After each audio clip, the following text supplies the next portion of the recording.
attack humans if threatened.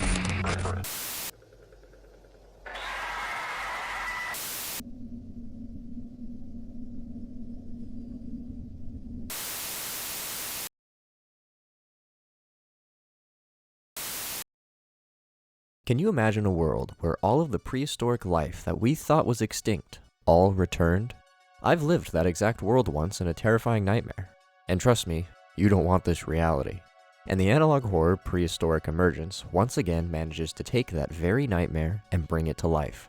If you weren't already aware, we actually covered the first 3 entries of Prehistoric Emergence earlier this year, and it definitely left an impression to say the least. Prehistoric Emergence essentially follows a world where these mysterious holes opened up throughout the planet. Holes opened up in the ocean, or even just residential areas. Some of them even ended up forming into large caves.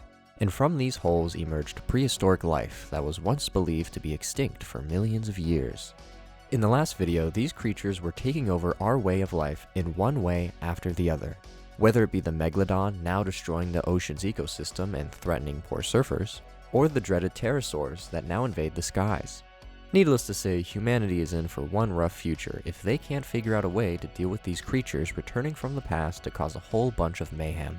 It was theorized that there was some kind of higher power manipulating events from behind the scenes, whether it be Mother Nature or some other entity. But it's possible that this is all humanity's punishment, perhaps for the way we treat the Earth. Perhaps humanity's time as the top dog is now over. As always, if you haven't already, be sure to check out the original series before diving in over here for us to brave these horrors as a group. And with these T-Rexes, it's bound to get terrifying. But let's put on our legendary gear and see if we don't quickly become dino dinner in Prehistoric Emergence. But before I let you get too far, just wanted to say if you're new here and enjoy what you're watching, be sure to hit all those neat buttons down below as it really helps support the channel. And if you want to see more, be sure to follow us on Instagram and Letterboxd. Alright, now you can pass through. Prehistoric Emergence. First Apex Predators. Entry 4. Before we get into this 4th entry, we need to add some context from the previous entries. At the very start, it was said that the Dunkel was history's first apex predator, which unfortunately was incorrect. However, in the 3rd entry, a retraction gets printed. We learn that the true first apex predator has now decided to show up, dethroning the Dunkel and stealing the crown. But that then takes us to our 4th entry, where we open up on one of these blue holes that formed in the ocean, and sure enough, multiple giant squid-like creatures come swimming out. We cut out and return to Asian News, who are dedicated to keeping the public informed on all things about this prehistoric emergence. Interestingly enough, the reporter calls back to a moment in a prior entry, a moment that kind of fueled the whole higher power theory. This image of a statue is said to have been the result of a prank hijacking. Okay, sure it was.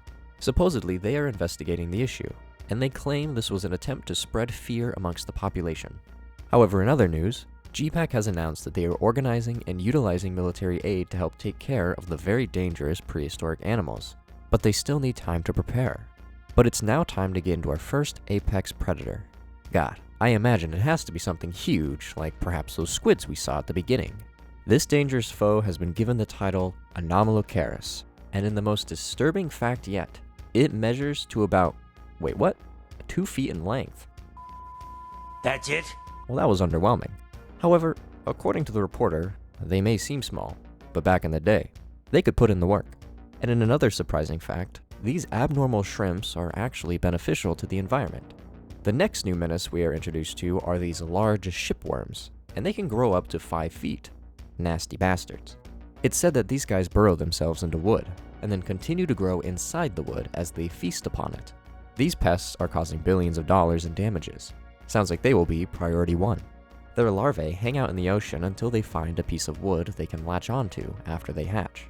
The visual we see on screen shows us one of these worms in a wooden beam, but our footage ends up cutting out briefly, and we see a lot more of these worms. But back to our abnormal shrimps. These guys are actually taking care of those annoying worms before they can get to wood. So it sounds like these guys are actually in the same category as our mammoths. We're a-okay having them back in our environment. But it's now time to finally figure out what those weird creatures were at the beginning. I definitely wasn't far off when I called them squid-like, considering they are literally referred to as krakens.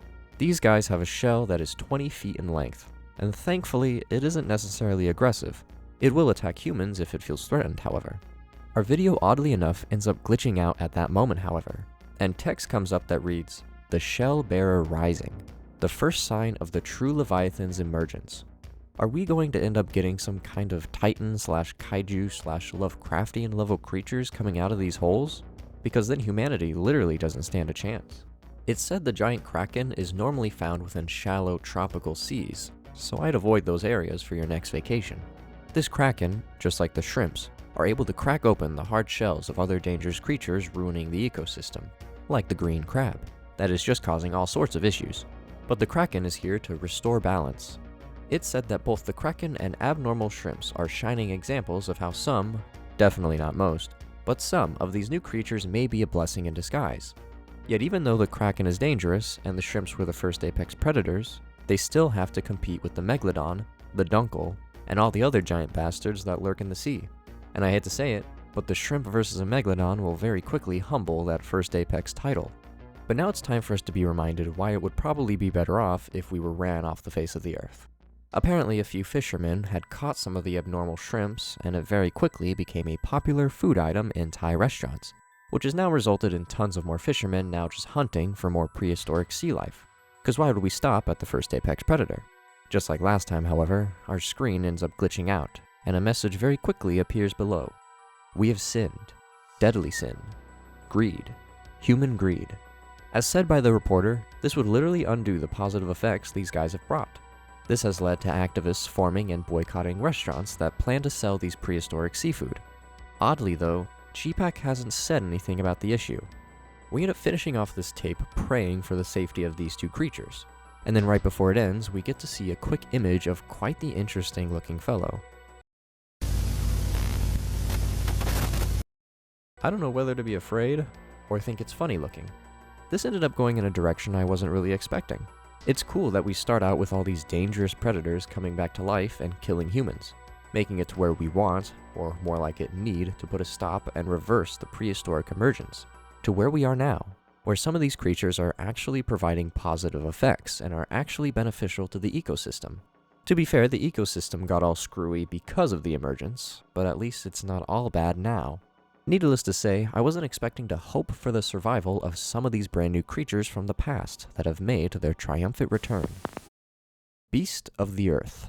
Entry 5. The first thing we are met with in this entry is POV footage as someone makes their way through snow. He calls out to Eden 1 on his radio, leading me to believe this is GPAC's military men on the hunt for one of these creatures. And according to our character, the creature they are hunting is currently having their threat level re-evaluated, which is the last thing you want to hear during briefing. Our character continues walking through the snowy forest, but as of this moment, we have yet to find anything.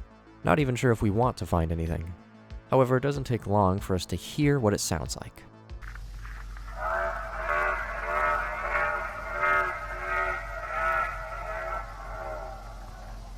Yeah, fuck that. We find ourselves running back to our car. Instead of running inside and speeding off, we turn around and hold point, awaiting the rest of our crew to arrive. And something arrives alright.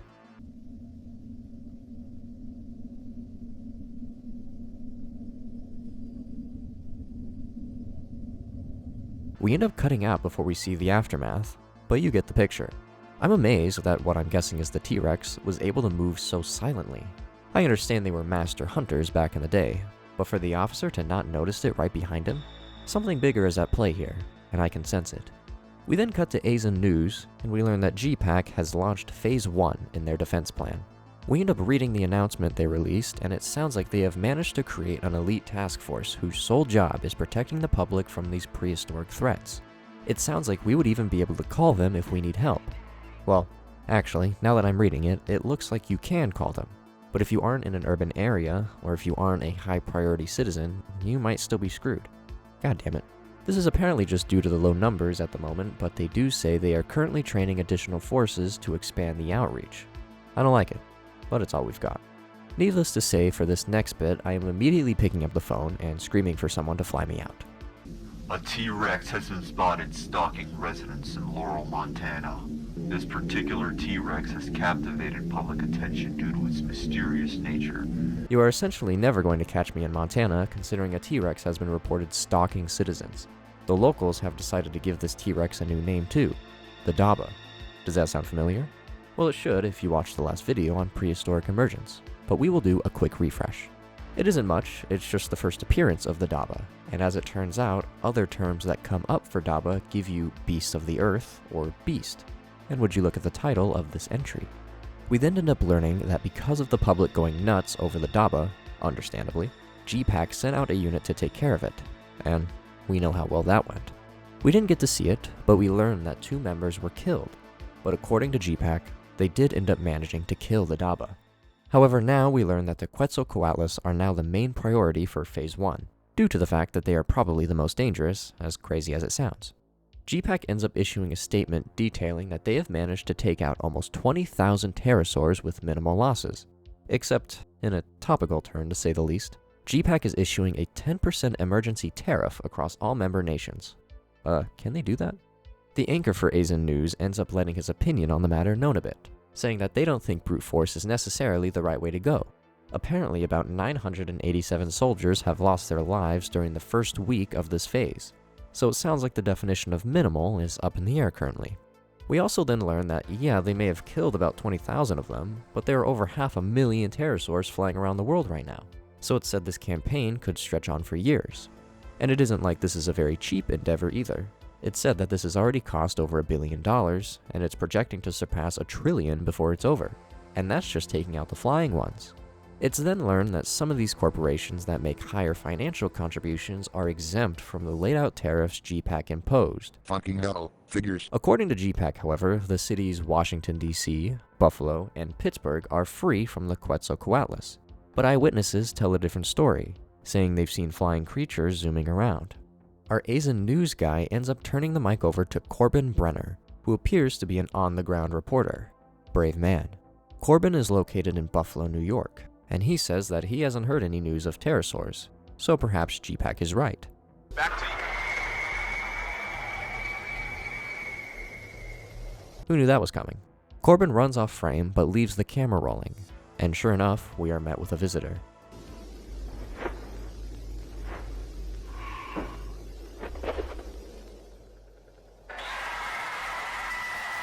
I didn't mention it when the Daba first appeared, but it's as clear as ever the quality jump this series took.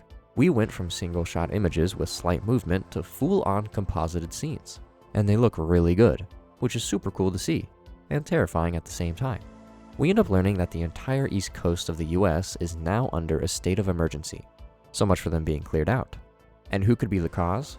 Well, it turns out a huge influx of large pterosaurs decided they wanted some vengeance for their fallen brothers.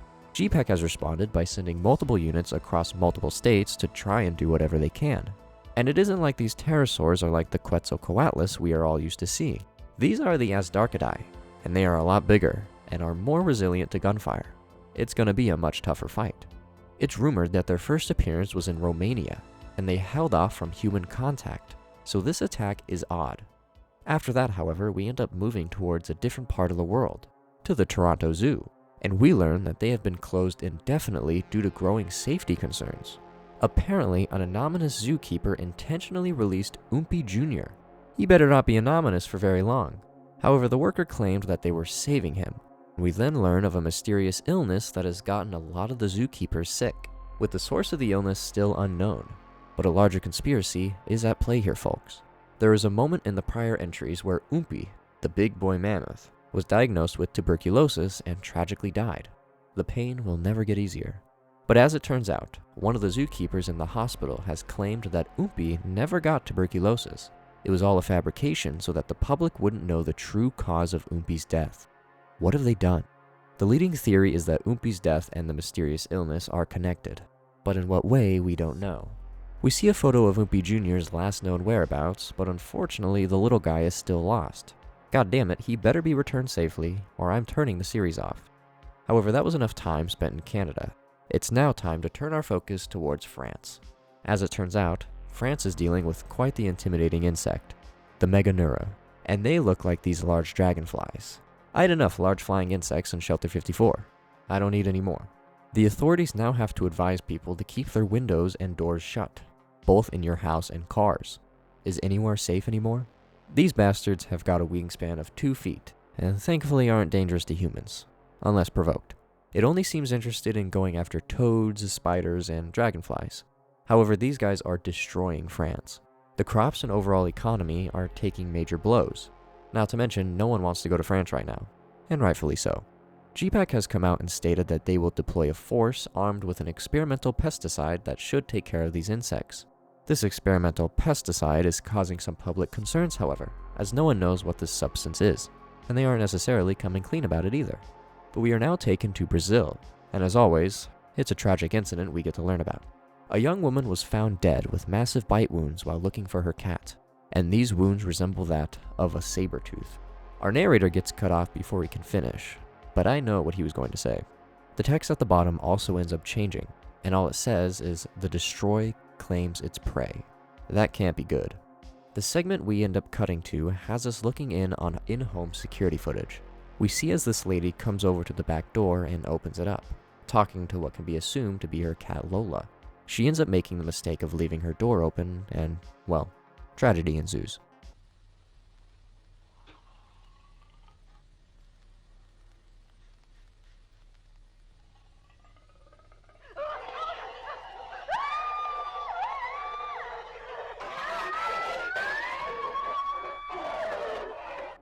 This is fucking terrifying. The saber-tooth weighs up to 400 pounds and can run up to 30 miles per hour. So unless you're in your car, you better hope you had your will figured out. If we thought the Asdarkadai were the most dangerous, we need to reevaluate. All across Brazil, even more holes are forming in populated areas, resulting in these emerging tigers. GPAC is now patrolling the major cities. However, it isn't like they aren't still solely focusing on urban areas. So the smaller places outside of these zones are just left to fend for themselves. And since these people have to rely on other means, and those means are in short supply, a lot of people have turned to the dark web to buy weapons and equipment, resulting in the surrounding cartels to increase in strength as well, considering business is now booming. We then learn that these new holes are forming at a much more rapid rate, and by the looks of them, they seem a lot bigger too. It was previously promised by GPAC that if a hole opened up within a mile of your home, they would pay for the relocation. However, the funding for that service has now been cut, so now relocation is up to your own damn selves. The last thing we end up learning this entry is it has now been confirmed that the holes opening up throughout the ocean floor are now contributing to rising water levels, leaving coastal cities the most vulnerable. However, our Asia News reporter tries to remain optimistic, reminding everyone that humanity has always adapted to these changes, so why should we stop now? And then the entry ends. Psych. There's an extensive post-credit sequence. We are introduced to Adrian Holloway, as we listen in on his logs. We are then brought to this military facility that Adrian refers to as Paradise Ranch, and a lot of prehistoric creatures are being held here for research. Adrian's team, however, has been sent to study something else. And would you look at that? The Daba is alive and being sent to this facility for testing. Adrian sounds really excited to study the dinosaur. And I mean, if you're a crazy scientist, sure. But I'm more worried about the fact that this thing is still alive. Adrian ends up revealing that the Daba isn't your ordinary T-Rex. It has fleshy foot pads that muffle its footsteps, hence the silence. It weighs over 16,000 pounds. Blood samples are planned to be extracted later, and it sounds like they are going to try and figure out its age. But Adrian reports that the Daba looks uncomfortable, which is something I don't think you'd want. However, we cut to day 9, and Adrian seems a little flustered. As it turns out, the Daba is an infant, and hasn't even come close to its full size. How big is this thing supposed to get? Another thing Adrian notes is that the Daba has yet to be seen sleeping, and I imagine it's under 24 surveillance. Not only that, but it took quite a hefty amount of sedatives to even knock it out to transport it. Adrian goes on to talk about how the equipment is even starting to malfunction, but something more sinister is going on here, and if the Daba wasn't frightening before, it certainly is now. All just a technical malfunction, but is it? Looking at me?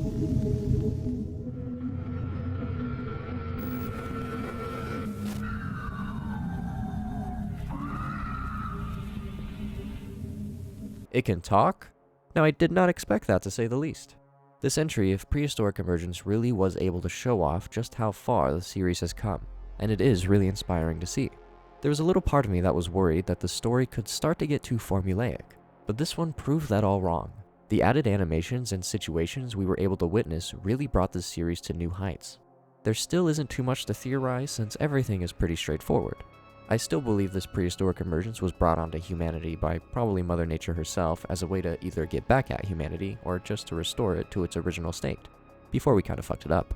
In the earlier entries of the series, it still managed to make all the creatures really freaky to look at, and the idea of running into them was just a nightmare to think about.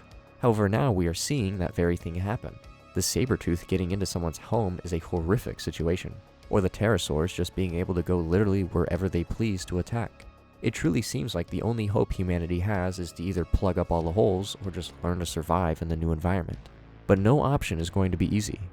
However, the reveal that the T-Rex can talk has to be the highlight. Perhaps the Daba will be the creature to set forth the beginning of the end, if that hasn't already started. And I'm sure G-Pack is going to learn the hard way why keeping it alive and bringing it to a facility was a really bad idea. But on that note, if you haven't already, I highly recommend you check out Prehistoric Emergence, especially if you started here and haven't seen the first couple entries. They are still definitely worth a watch. As always, be sure to keep leaving me recommendations down below, whether it be in the YouTube comments or the community Discord, where just like the Daba, you can never hear me coming. But if you'll excuse me, G-Pack isn't relocating me anymore, so I gotta find a way to fill this hole in my backyard.